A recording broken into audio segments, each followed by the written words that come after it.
په حدیثي نصوصو کې به یو څه هغه دقیق مسایلو ته اشاره شوې ده. مثلا د چاپیریال ساتنې په ارتباط د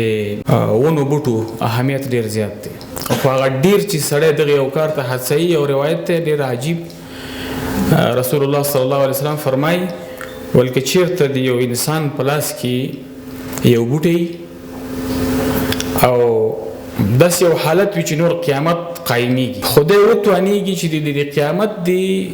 قایمېدو نه مخکې دا بوټی خښ کړي، دا دې خښ کړي. د تاسې دغه کانفرانس یوازې دا نه چې موږ ته د خوشحالۍ باعث دی، موږ به هڅېږو چې په هره برخه کې بالخصوص د کابل پوهنتون سره موږ په دغه علمي کانفرانسونو کې د استادانو په علمي تحقیقاتو کې څه ډول مرسته چې هغه موږ نه غواړي وزارت ته متوجه وي، موږ به دوی سره انشاءالله په دې کې مرسته کوو. دغسې علمي کنفرانس دایرول دا یو مبرم ضرورت دی، هم د عنوان د لحاظه چې دوی کوم عنوان ټاکلی دی، هم د وخت او د ضرورت له لحاظه، او هم د دې له لحاظه چې څه ناڅه موږ د خپل مسؤلیت په ادا کولو کې یو قدم وړاندې تللي یو.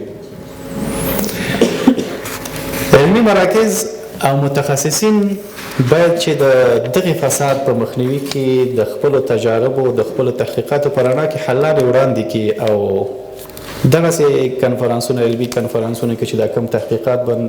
زموږ درانه استادان خپل نظریات موږ سره شریک کړي، خپل تحقیق به وړاندې کړي، خپلې حل لارې به وړاندې کړي. قرآن هر هغه جرم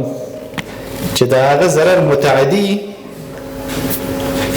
هغه ته فساد وایي، نو ځکه یې ځمکه ورسره یاده کړې ده چې د یو انسان په شاوخوا کې دا ضرر نه دی محدود، دا ضرر ټوله ځمکه کې خورېږي. نو چونکې په دې تیر شوي آیت کې د چاپیریال ساتنه هم په دې کې داخلیږي، ځکه چې د چاپیریال ساتنې کې تقصیر یا د چاپیریال ککړتیا د دې ضرر متعدي دی، نو دا هم د قرآن په اصطلاح باندې یو داسې فساد دی چې د دې مخنیوی پکار دی.